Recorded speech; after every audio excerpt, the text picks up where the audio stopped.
잘 주무셨습니까? 저는 어제 잠을 잘 잤어요. 한 4시간 잤나요? 3시간 잤나요?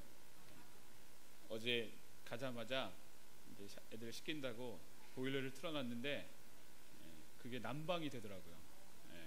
그래서 갑자기 더워지길래 왜 그런가 했더니 난방이 되는 바람에 그게 더위가 잘 안 가시더라고요. 가지고 한 새벽 한 2시, 3시까지 밖에 문 열어놓고 소풍이 막 하고 하니까 애들이 조금 나아졌어요.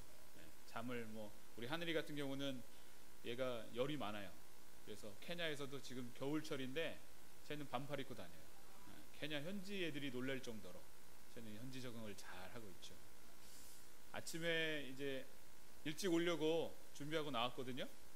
근데 이제 도로를 이렇게 가는데 집에서부터 나오다가 이게 메인 도로로 딱 타고 들어가기 바로 전에 문득 생각에 내가 도로를 잘못 타고 있구나. 이해가 되시는지 모르겠어요. 케냐는 운전석이 오른쪽에 있어요. 그러니까 좌측에서 이렇게 가야 돼요.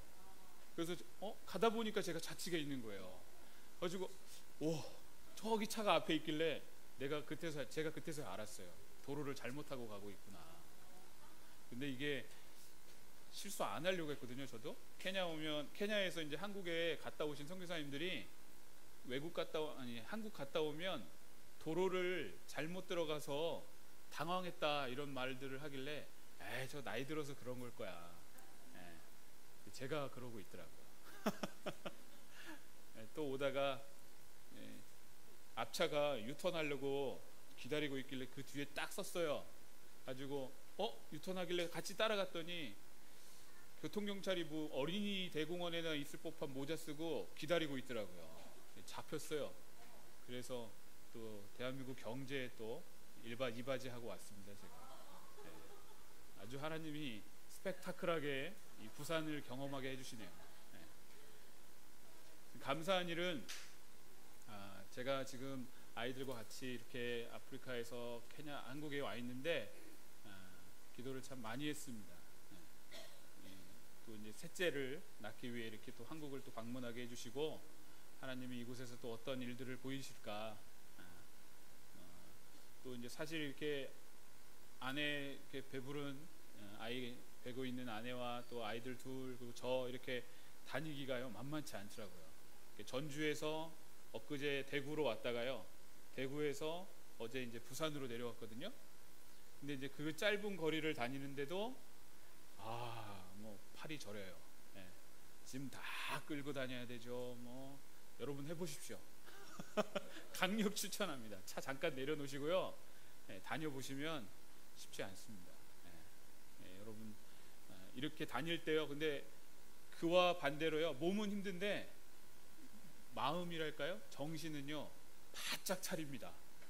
아이들 잃어버릴까, 또 아이들 잘 따라오고 있나, 또 짐은 어디 잘 있나, 또 우리가 잘 가고 있나, 이런 것들이요 정신이 바짝 들어서 그리고 그 세세한 일들, 지나가는 일들, 그런 일들을 또 이제 잠깐씩 생각할 수 있고, 또 이제 대구에서 부산 내려오는데 다음 교회는 어떤 교회일까?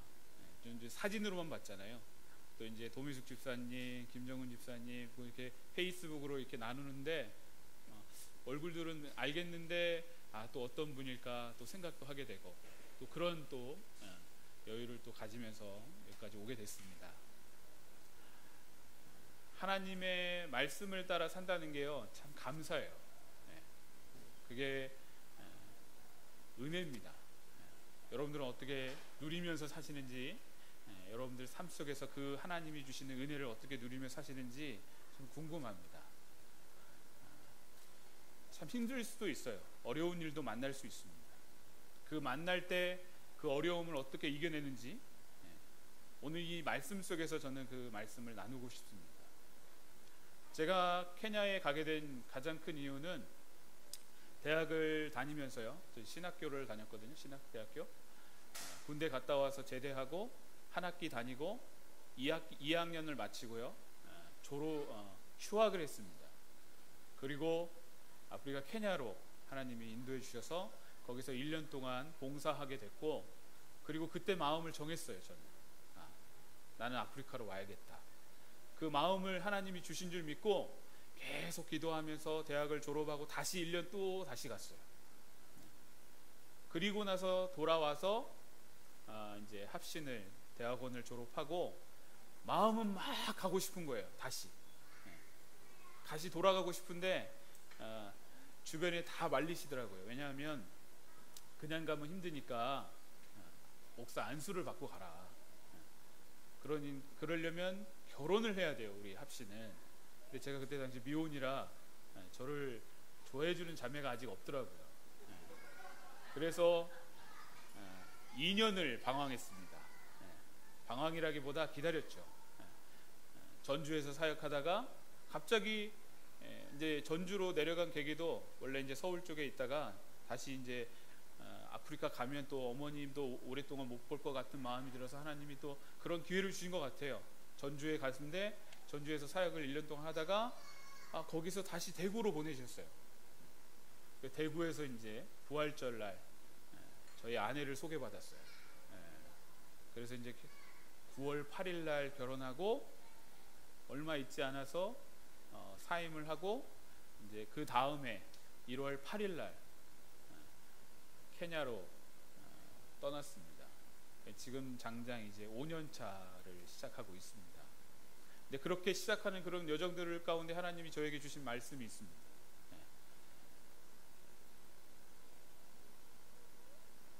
사실 막막했죠. 결혼은 했죠.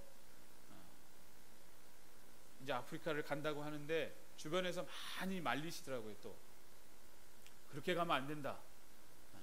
왜냐, 정식으로 파송받고 가라. 너 지금 후원자도 없지 않냐. 사람들이 너 이렇게 가면 아무도 안 도와준다. 그렇게 가지 말고 좀 정식으로 합신 선교부에서 훈련도 받고 정식으로 이렇게 훈련을 한 다음에 파송도 받고 그렇게 나가도 늦지 않지 않냐 그러시길래 저희는 하나님이 인도하실 줄 믿습니다. 그리고 아내한테도 그렇게 말을 들어봤어요. 이렇게 가도 괜찮겠느냐. 그냥 아내는 웰컴이에요. 저보다 더 좋아해요. 왜냐하니까 아내는 고등학교 때부터 기도했던 거예요. 아프리카 선교할 수 있는 사람을 만나기를. 그래서 이제 자신도 준비하고 있었대요. 어떻게 준비했냐. 영어 영문학과 졸업하고 대학원도 영어 영문학과 가고 또 유학도 잠깐 언어 연수도 다녀오고 그리고 이제 오빠가 이제 베트남 선교사기 때문에 한 2년 동안 거기서 또 봉사하고 근데 이제 다 마치고 어머니가 들어오래 가지고 들어왔을 때 저를 만난 거예요. 그리고 이제 제가 안수받고 나간다고 하니까 너무 좋아하는 거예요. 저보다 더 좋아해요. 그래서 하나님이 또 이렇게 인도해 주시는구나. 그러면서 이제 아프리카를 갔습니다. 거기에서 하나님이 어떤 말씀을 주셨냐면 오늘 읽었던 이 본문의 말씀입니다. 아브라함을 저에게 보여주시더라고요. 대부분 아브라함 얘기하면 창세기 12장 1절로 3절까지만 딱 이야기하고 끝납니다. 왜냐하면 하나님이 아브라함에게 주신 복이기 때문에 누구나 우리에게 이런 복을 우리에게 하나님이 주실 거라 믿고 또 우리도 이 믿음을 가지고 기도합니다. 아멘. 그러나요 여기에는 조건이 있습니다. 그게 바로 4절의 말씀입니다. 우리 4절의 말씀을 한번 같이 읽겠습니다. 시작. 이에 아브라함이 여호와의 말씀을 따라갔고 롯도 그와 함께 갔으며 아브라함이 하란을 떠날 때에 75세였더라. 아멘. 여러분, 아브라함이 어떻게 하나님의 이 믿음의 조상 이런 복을 받을 수 있었느냐 너무나 궁금하지 않습니까? 이유는 단 하나입니다. 오늘 이 4절의 말씀, 하나님이 주신 이 복, 하나님이 약속해 주신 이 약속을 따라, 하나님이 주신 이 말씀을 따라 그는 살았기 때문입니다. 여러분들은 어떤 삶을 살고 계십니까? 우리가 흔히들 말합니다. 뭐라고 말하냐면, 여러분 비전이 있으십니까? 우리가 아이를 만나도 여러분 비전을 가져야 됩니다. 또 때로는 이렇게 말하기도 하죠. 꿈이 있습니까? 여러분 혹시 그러면 이 비전이라는 단어 한번 그 뜻을 아시나요? 비전. 궁금해하시는 표정이기 때문에 제가 곧바로 알려드리겠습니다. 이 비전이라는 단어의 뜻은 내다 보이는 상황인 것입니다. 여러분 한번 눈을 한번 감아 보시겠어요? 눈을 한번 감아 보세요. 여러분 뭐가 보이세요? 깜깜하시죠? 혹시 이렇게 보이는 뭔가 보이는 분이 계십니까? 이제 눈을 떠 주십시오. 흔히들 우리가 눈을 감고 기도하면 하나님 우리에게 보여주시는 게 있습니다. 말씀해 주시는 게 있습니다. 그러나 흔히 믿지 않는 사람들은 비전하면 여기에 대꾸하지 못합니다. 비전 말하지만 우리가 눈을 감고 지금 이 순간 기도하는 이유는 내 앞이, 내 상황이 보이지 않기 때문에 하나님께 기도하는 줄 믿습니다. 답답하기 때문에. 우리는 보이지 않습니다. 그런데 어떻게 아브라함은 자기 고향을 떠나서 하나님이 그 말씀하시는 그 하나님의 약속의 땅 가나안으로 나아갈 수 있었을까요? 그 말씀은, 그 이유는, 그 방법은 하나밖에 없습니다. 여호와의 말씀입니다.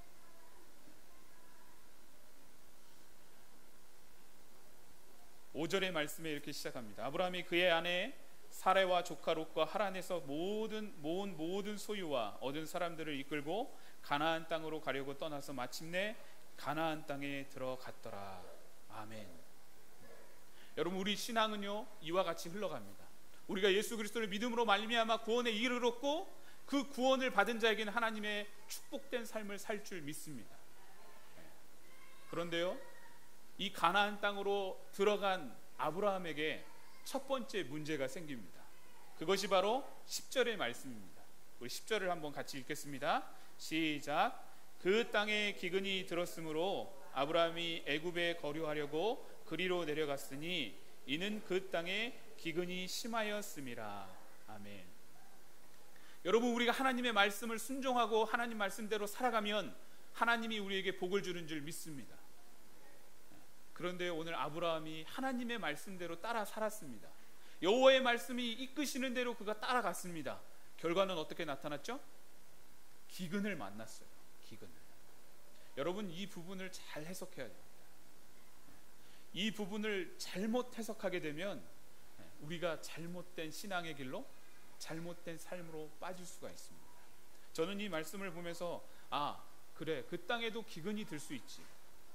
그런데 아브라함이 가나안 땅을 갔을 때 기근이 들었다. 그곳은 풍요로운 땅이었습니다. 우리가 너무나 잘 알지 않습니까? 여호수아의 말씀을 보면 정탐꾼을 보내서 많은 것들을 다, 포도며 풍성한 것들이 있는 땅이 바로 가나안 땅이었습니다. 그 땅에 기근이 들었다는 겁니다. 실제로 기근이 들었을 수도 있습니다. 아니, 기근이 들었습니다. 근데 저는 이 말씀을 조금 더 아모스서 말씀을 좀 빗대어 얘기하면 양식이 없음도 아니요 물이 없음도 아니라 여호와의 말씀을 듣지 못하는 기갈이라 라고 아모스 8장 11절의 말씀은 이렇게 얘기합니다. 제가 왜 이 말씀을 드리느냐면 풍요로움을 쫓아 나아가게 되면요, 여러분, 영적인 기갈이 오더라고요. 여러분, 마가복음 5장에 가보시면 재미있는 말씀이 나옵니다. 거기에 예수님께서 이제 제자들을 파송하시고 제자들이 많은 복음을 전합니다. 주변 갈릴리 지역에. 그러면서 어떤 반응이 일어나냐면 세례 요한이 살아났다, 이런 얘기를 합니다. 그러면서 그 말씀에 세례 요한이 어떻게 죽었는지에 대한 이야기가 나옵니다. 여러분, 세례 요한이 어떻게 죽은 줄 아십니까?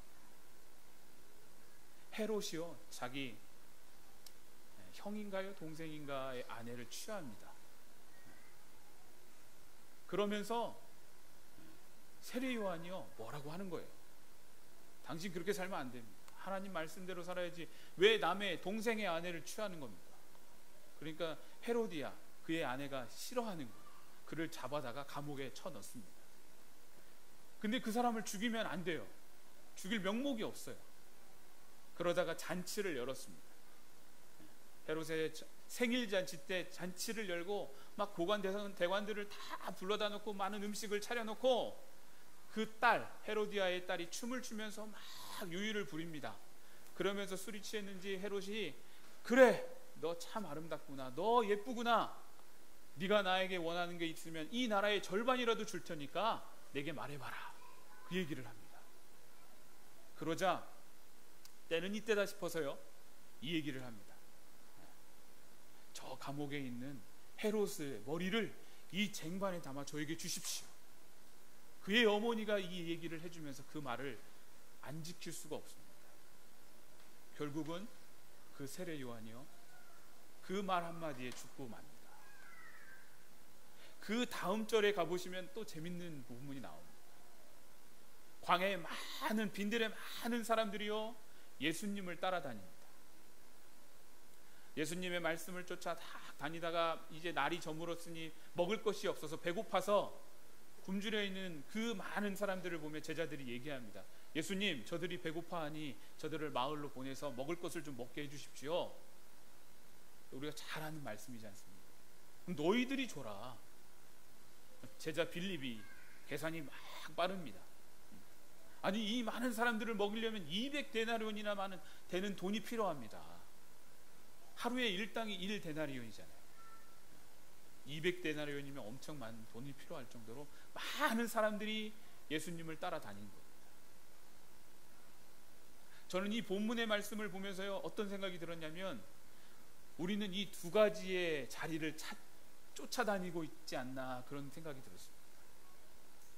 먹을 것이 많고 풍성한 잔치가 벌어진 그 헤롯 궁전 안에 있는 많은 사람들은요, 많은 음식들이 있고 차려져 있지만, 유의를 즐기고 있지만, 결국은 어떤 일을 저지르냐면 세례 요한을 죽이는 자리입니다. 그리고 예수님을 쫓아 막 말씀을 쫓아다니는 그 수많은 무리, 먹을 것도 준비하지 못해서 배고픔과 굶주림 가운데 있는 그 사람들은요, 그런 어려운 상황에 있지만 예수님은 그들을 살리십니다. 그들은 예수님 곁으로 나아갑니다. 오늘 이 말씀, 아브라함이 풍요를 쫓아 나아갔지만 결국 그 기근을 만났어요. 그 기근을 만났을 때 그가 하는 행동을 보시면요, 참 재밌습니다. 이제 애굽 땅에 내려갔더니요, 아브라함이 사라에게 시킵니다. 그대는 아리따운 여인이라. 12절의 말씀에 보시면요, 애굽 사람이 그대를 볼 때에 이르기를 이는 그의 아내라 하여 나를 죽이고 그대는 살리리니 원하건대 그대는 나의 누이라 하라. 이렇게 얘기합니다. 여러분, 이 영적인 문제가 일어나면요, 신앙적인 문제가 일어나면, 아니 그냥 이 삶의 문제가 일어나면요, 그때부터 어떤 반응이 일어나냐면 내 생각을 하게 됩니다. 내 생각을 삶에 적용시킵니다. 우리 눈에 보이는 것을 그것이 옳은 걸 줄 알고 그대로 행합니다. 이 모습이요, 그의 자녀 이삭에게도 나타납니다. 우리가 하나님 앞에 살아갈 때, 우리가 하나님의 말씀을 따라갈 때 나타나는 그런 영적인 문제, 영적인 상황, 그리고 현실적인 상황이 나타날 때 단지 그것을 그 모습 그대로 해결하려고 하면 안 됩니다. 바로 그때 하나님 앞에 나오셔야 돼요. 내 생각이 들어가고 내가 아무리 지식이 높고 판단이 있다고 해도 하나님의 뜻을 따라갈 수가 없습니다. 하나님의 그 판단과 그 지식을 우리가 쫓아갈 수가 없습니다. 그렇기 때문에 우리는 다시 하나님 앞에 서야 되는 겁니다. 아브라함은 이렇게 하여 하나님의 방법일 수도 있어요. 놀라운 일입니다. 우리의 실수, 아브라함의 이 실수를요, 하나님은 다시 역전시키십니다. 자기 아내를 빼앗겼다가 다시 돌려받아서 많은 재물을 얻게 하셨습니다. 그리고 13장의 말씀에 가보시면 2절에 이렇게 시작합니다. 아브라함에게 가축과 은과 금이 풍부하였더라. 그가 네게부에서부터 길을 떠나 베델에 이르며 베델과 아이 사이에 곧 전에 장막 쳤던 곳에 이르니 그가 처음으로 제단을 쌓은 곳이라. 그가 거기서 여호와의 이름을 불렀더라. 이렇게 하며 많은 재산을 가지고 다시 하나님이 그를 처음 그 자리로 데리고 왔습니다. 근데요, 그때는 어떤 상황이냐면 그와 함께 했던 그의 조카 롯도 많은 풍성한 복을 누렸습니다. 그러면서 이들이 이제 같이 살 수 없는, 양들을 치는데 필요한 땅도 있어야 되고요, 그들을 먹일 풀도 있어야 되는, 이들이 너무 많기 때문에, 가축이 많기 때문에 이제는 더 이상 같이 살 수가 없어서 둘이 나눠야 될 상황이 되었습니다. 그때 이제 선택의 기로에 섰습니다. 그 선택의 기로에 섰을 때 아브라함은요, 자기가 먼저 땅을 차지하겠다고 얘기하지 않습니다. 자신의 조카 롯에게 먼저 제안을 합니다. 9절의 말씀을, 우리 13장 9절의 말씀을 같이 읽어보겠습니다. 시작. 내 앞에 온 땅이 있지 아니하냐? 나를 떠나가라. 내가 좌하면 나는 우하고 내가 우하면 나는 좌하리라. 아멘. 여러분, 우리 그리스도인의 신앙, 우리 그리스도인의 삶은요, 바로 이러한 삶이 되어야 될 줄 믿습니다. 이것이 무엇이냐면 내가 먼저 좋은 것을 취하는 것이 아니라요, 내가 좋은 것이라고 느끼는 그것을 남에게 먼저 줄 수 아는 자가 되어야 될 줄 믿습니다. 그것이 능력입니다. 그것이 신앙입니다. 오늘 아브라함은요, 자신의 조카 롯에게 이 모습을 보여주는 겁니다. 그런데 하나님이요, 이 롯과 아브라함의 선택을 보여주는 그 모습을 보면서 우리의 삶에 놀라운 지식이 가르쳐주고 계십니다. 오늘 10절의 말씀입니다. 10절은 롯이 어떤 선택을 하는지를 잘 보십시오. 이에 롯이 눈을 들어 요단 지역을 바라본즉 수알까지 온 땅에 물이 넉넉하니 여호와께서 소돔과 고모라를 멸하시기 전이었으므로 여호와의 동산 같고 애굽 땅과 같더라. 여러분, 우리의 실력은 이 정도밖에 되지 않습니다. 아니, 이게 정상입니다.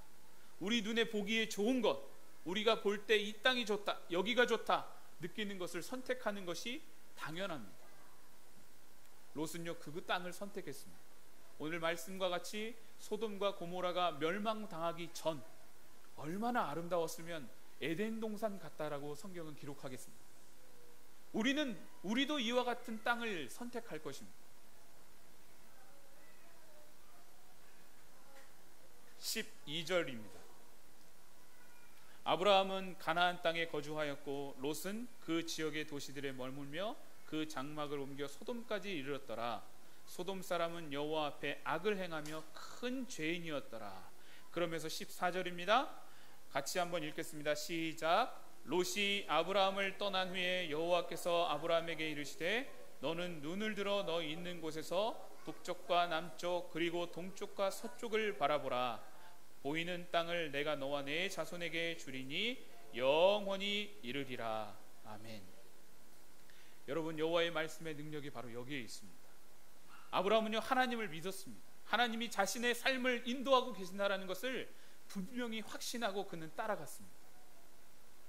아브라함은 자신의 조카 롯에게 너희가 먼저 너가 원하는 땅을 선택해라.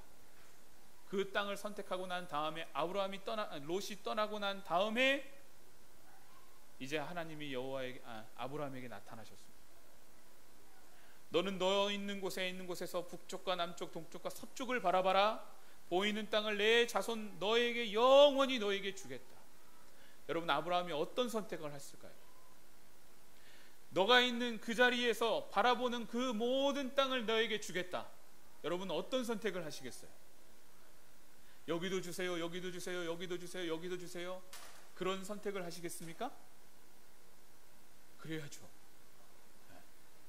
구글 어스를 펴놓고 하나님 이 땅, 이 나라, 전 세계를 저에게 열방을 주십시오. 그럴 수도 있죠. 근데 여러분, 아브라함은요, 어떤 선택이었냐면 그 자리에 씁니다.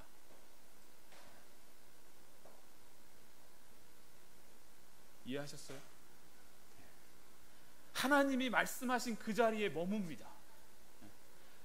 하나님, 저는 저 열방, 저에게 보라 하는 남쪽과 북쪽, 동쪽과 서쪽 그곳을 저에게 말씀하시는데 저는 이 자리가 좋습니다. 하나님 지금 말씀하신 이 자리가 저는 좋습니다. 그곳이 어딜까요? 헤브론이라는 땅입니다. 그곳에 묻힙니다. 아브라함은 죽고요, 지금 팔레스타인 땅에 있습니다. 지금 이스라엘은 없고요, 팔레스타인 땅에 있는데 그 헤브론이라는 곳에 아브라함이 묻히고요, 그의 아들 이삭이 묻힙니다. 그 아들 누구요? 야곱이 묻히고요, 또 저 애굽에서 죽었던 요셉도 데려다가 묻는 곳이 바로 헤브론이라는 땅입니다. 그 정도면 얼마나 좋은 땅인지 아시겠죠? 왜 그곳을 선택했을까요? 이유는 하나입니다. 하나님이 나에게 말씀하신 땅이기 때문에. 저는 이 다음 교회 이 자리가 우리에게 하나님이 말씀하시는 자리가 될 줄 믿습니다. 방황하지 마십시오. 오늘 하나님이 내게 말씀하시는 그 자리로 나오셔야 됩니다. 오늘 나에게 하나님이 말씀해 주시는 그 응답하시는 자리, 그 자리가 내게 축복의 자리이며 그 자리가 내게 하나님이 말씀하실 때 순종할 수 있는 자리인 줄 믿습니다. 저는 그렇기 때문에 여러분들이 이 자리에 나온 줄 믿습니다.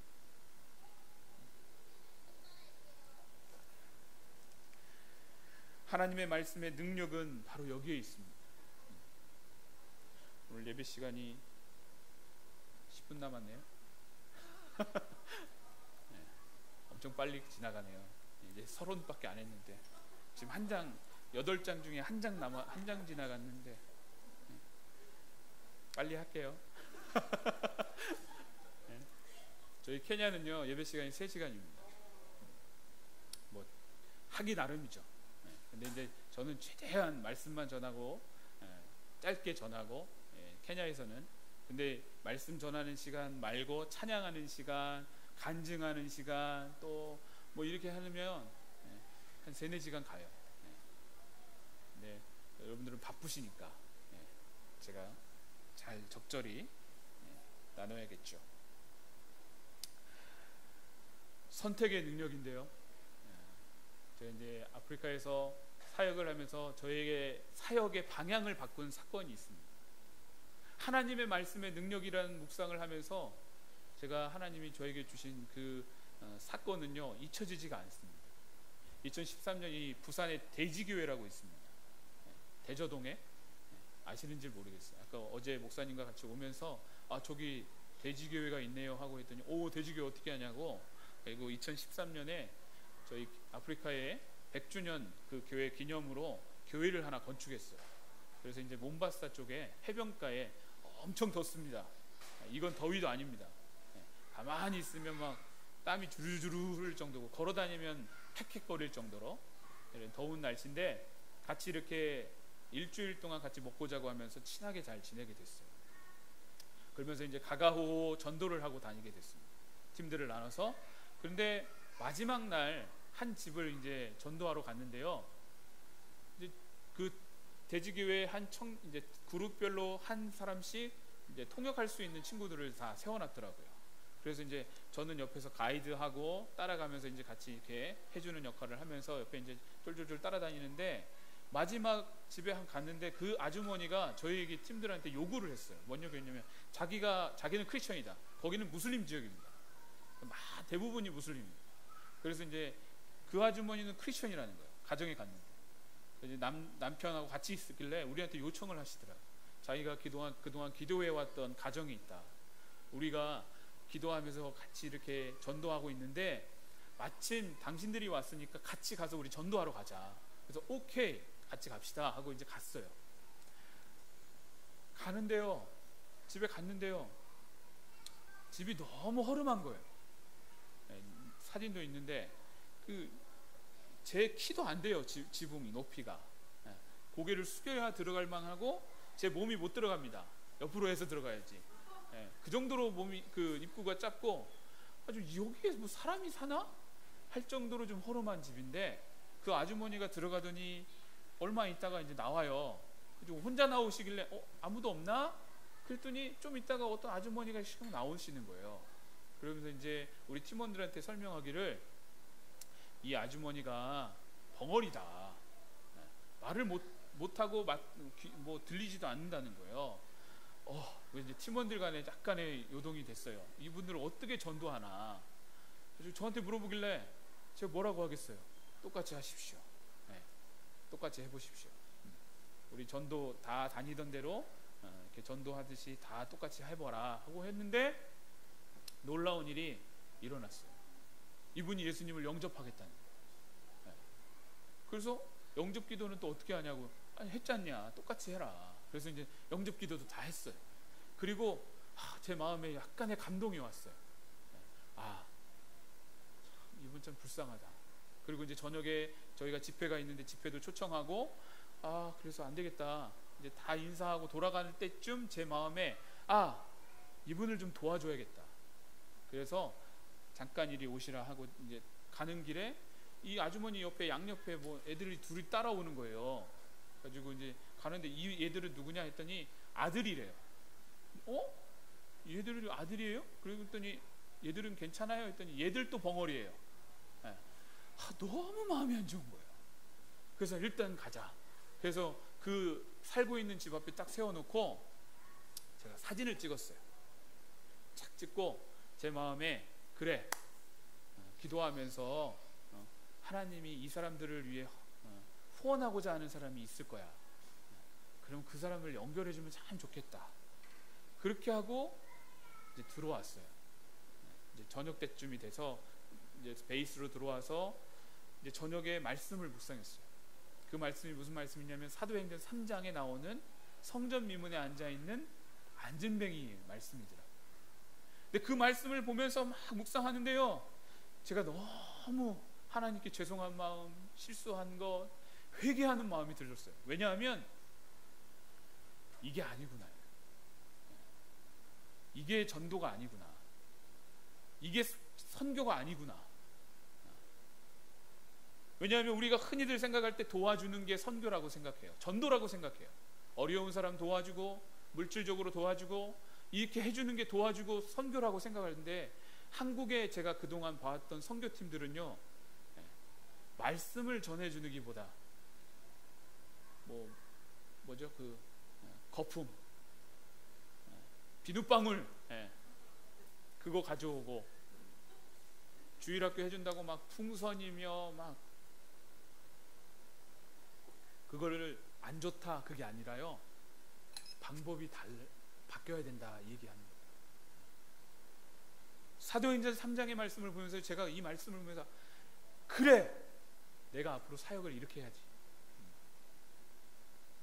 하나님의 말씀의 능력, 예수 그리스도의 능력이 없는데 내가 뭘 전하겠느냐. 저 안진뱅이를 보면서, 저 여인을 보면서 내가 느끼는 마음이 고작 후원자를 연결해서 후원을 해줘야지, 이 정도 수준이면 내가 여기 있을 이유가 없잖아. 내 안에도 베드로와 요한과 같은, 기도하러 가다가 하나님 저들을 만나게 했을 때 눈을 열어서 우리를 봐라, 내게 있는 것으로 내게 주노니 나사렛 예수 그리스도 이름으로 일어나 걸으라, 이런 말씀 한마디는 해야 되지 않나. 이 정도의 표현은 해봐야 되지 않을까. 한탄이 되더라고요. 그래서 감사했어요. 감사했어요. 이 말씀을 저에게 주신 게 너무 감사했어요. 내가 아프리카 선교사로 나왔는데 하나님이 깨닫게 해주셔서 정말 감사하다. 내가 이런 실수는 하지 말자. 제가 사실 10가정을 고아와 목사님들, 자녀, 미혼모들 이렇게 제가 후원한 거 아니고요, 하나님이 연결해 주셨어요.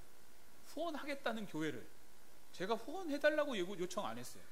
먼저 후원을 해줄 테니 찾아봐달라, 이렇게 연결이 되더라고요.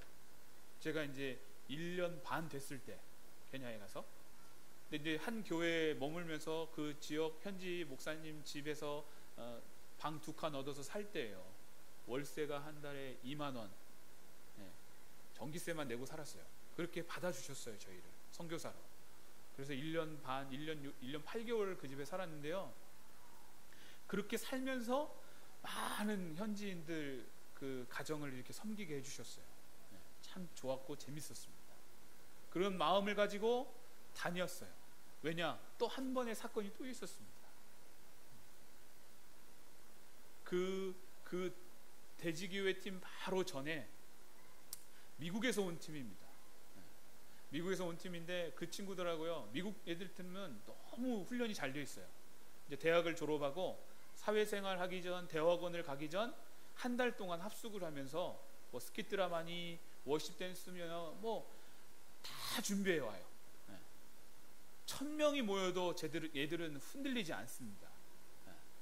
다 나눠서 그룹 모임 해주고요, 상담해주고, 이런 모임을 하면서 교회를 한 100군데 이상, 학교를 뭐 한 20, 30군데 이상을 방문하고 다녔어요. 한 달 동안 내내 같이 숙식하면서. 그리고 나서 이제 그 친구들이 이제 같이 복음을 전하고 전도를 하고 이제 돌아왔어요. 베이스로 돌아와서 3일 동안 이제 베이스에 머물면서 이제 다녔던 이야기, 선교했던 이야기를 서로 나누면서 선교사님이 꼭 시키는 게 있어요.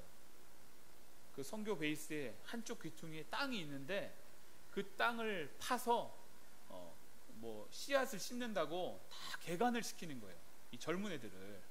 그래서 이제 한 선교사님이 그걸 보면서 막 한탄을 하더라고요. 아니 왜 그 땅은 심어도 나지도 않는 땅을 파기도 힘든데 이 젊은 애들 쉬라고 좀 놔두지 왜 저 땅을 그렇게 하냐고, 좀 놔두지, 뭐 이렇게 막 한탄을 하더라고요. 아주 그래도 뭐 선교사님 시키니까 의미가 있겠죠 하고 이제 막 다 같이 막 손에 물집이 잡히도록 이렇게 했어요. 다 해가지고 열무도 심고 알타리도 심고 뭐 다 똑같은 거예요. 열무나 알타리 똑같나요? 무도 심고 배추도 심고 막 심었어요. 그리고 이제 물을 주고 이제 애들은 갔어요. 가고 난 다음에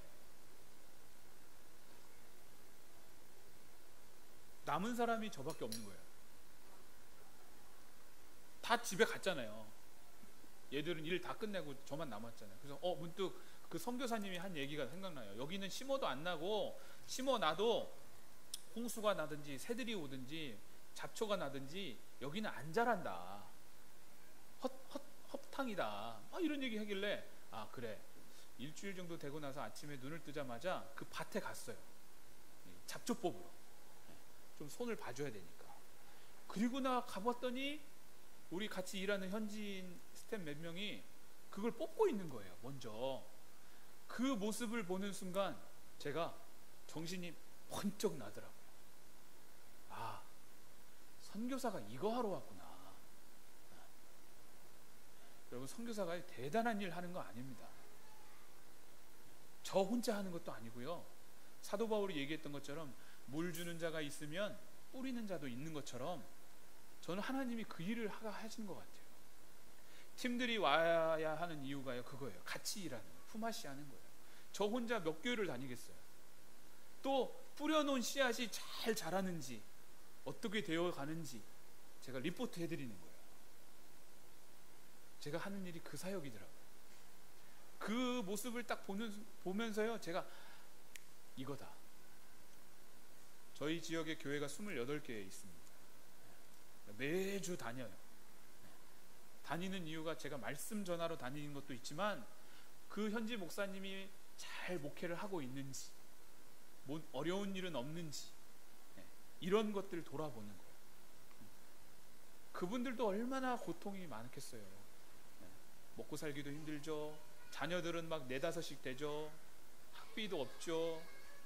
여러 가지로 안 좋은 상황인데도 불구하고 하나님의 말씀대로 순종하며 살아보겠다고 사역을 막 하는데 또 자기 뜻대로 안 될 때가 너무 많아요. 그때 누구한테 하소연 한마디 해주고 싶은데 제가 그때 가는 거예요. 같이 얘기도 하면서 기도도 하고. 전에는요, 그분들이 하는 얘기가 마치 제가 다 해줘야 될 것처럼 느껴졌어요. 학비가 없다고 하면 왜 나한테 또 학비 이야기야.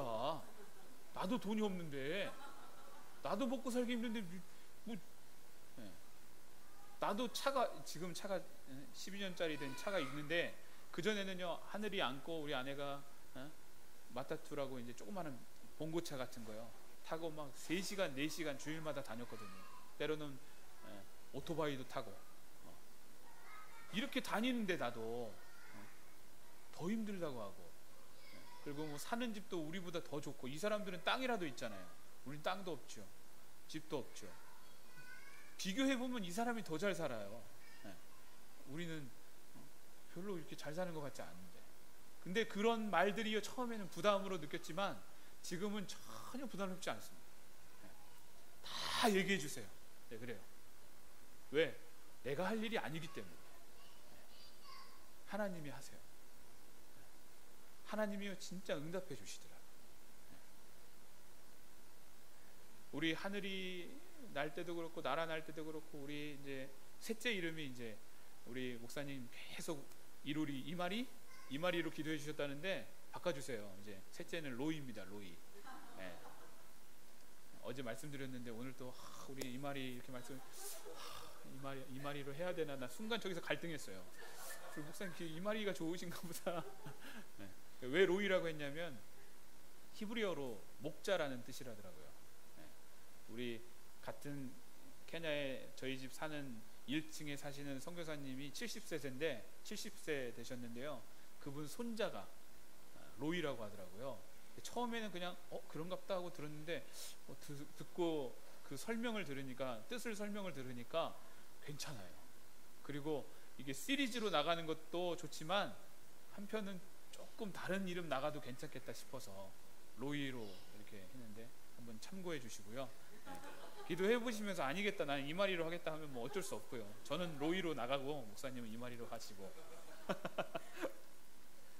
하나님이요 우리 가정을 통해서요 이렇게 여기도 까마귀 많이 오죠, 그죠? 네. 목사님이 이 개척교회 하시면서 까마귀를 많이 보내주셨다고 하는데 저는 뭐 까마귀로 그냥 때를 이루어 주시더라고요. 네. 때때로는 뭐 우리 때를 따라 하나님이 인도해 주시고 이 집 뭐 이렇게 안 좋은 집에 있으면 또 조금 나은 집으로 옮겨 주실 때 그때마다 여기 갈 수 있을까? 우리가 여기 살아도 될까? 우리 안에는 이런 부담이 있어요. 이렇게 살면 안 될 것 같은. 너무 좋은 집은 아니에요. 근데 우리 살았던 수준이 이거밖에 안 되니까 이거보다 좀만 더 좋아지면 막 부담스러워하는 거예요. 지금도 여기 살아도 되나? 뭐 이런 부담. 근데 우리 형편상 거기 살면 안 될 것 같은데 살게 해주시는 거예요. 그렇게 돼야 또 사역이 되더라고요. 제가 이사하게 된 계기도 여러 계기가 있고 상황이 있는데 그 설명하려면 또 1박 2일은 필요하기 때문에 하나님이 이렇게 순간순간 역사해 주시더라고요. 그때마다 제가 이제 사역하면서 놓치지 않는 사역 중에 하나는 말씀 묵상하는 거예요. 말씀 묵상하면서 가정 예배, 우리가 화요일, 목요일, 토요일 매주 예배 드리다가요, 매일 예배 드리다가 이게 안 되겠더라고요. 왜냐하면 제 시간이 없어요. 제 시간이 24시간 같이 사는데도 제 시간이 없어요. 이해하시겠어요? 여기는 나가면 끝이잖아요, 한국은. 근데 우리는 나갈 곳이 없어요. 집에 있어야지. 뭐 나가서 뭐 갈 데도 없고. 그리고 이제 아이들이 어리기 때문에 제가 옆에서 많이 도와주기도 하고 여러 가지 하다 보니까 제 시간을 가져야 되는데 제 시간이 새벽 2시부터입니다. 한국 시간으로는 아침 8시부터 뭐 12시부터 새벽 6시부터 뭐 한 3시간 정도 하면 이제 9시 뭐 이 정도잖아요. 한국 시간으로 따지면. 이제 저는 거기에서 12시부터 새벽 2시, 3시까지 제 시간을 가지려면 그 시간밖에 없더라고요. 그래서 이제 말씀 묵상 그 시간에 하고 뭐 이제 다시 적용도 해보고 기도하고 그러면서 그 가운데 하나님이 주시는 말씀으로 다시 우리 가정 예배하고 또 그 말씀을 가지고 지역교회 가서 말씀을 또 나누고 이렇게 사역들을 하고 있습니다. 여러분 하나님의 말씀은 능력이 있습니다. 여러분 가정을 살리고요, 여러분 삶을 살려냅니다. 전 이 확신이 있습니다. 제가 지금까지 살아가는 이유 하나님의 말씀밖에 없어요. 그리고 아내하고도요 얘기하면서 저희 아내도 저보다 조금 더 담대해요. 안 그랬으면 저렇게 살겠어요? 애 셋이나 낳고. 제가 처음 아프리카 가자고 할 때 뭐 후원교회도 별로 없고 파송교회도 없는 상황에서 제가 이제 하나님이 저에게 그동안 주셨던 은혜, 하나님이 이렇게 인도하셨다. 본인도 그런 경험이 있는 거예요. 그런 하나님에 대한 확신이 있더라고요. 하나님이 보내셨을 때에는 분명히 하나님이 이루실 역사가 있을 것이고 그렇게 하실 능력으로 하나님이 나타내 보여주실 것이다. 이런 믿음의 확신으로 지금까지 하나님이 인도해 주셨습니다. 여러분이 하나님의 말씀대로 순종하시고 날마다 아브라함이 주셨던 그곳, 하나님이 말씀해 주셨던 그 땅, 그곳에서 하나님의 말씀으로 승리하시는 우리 다음교회 모든 성도님 되기를 예수님의 이름으로 축원합니다.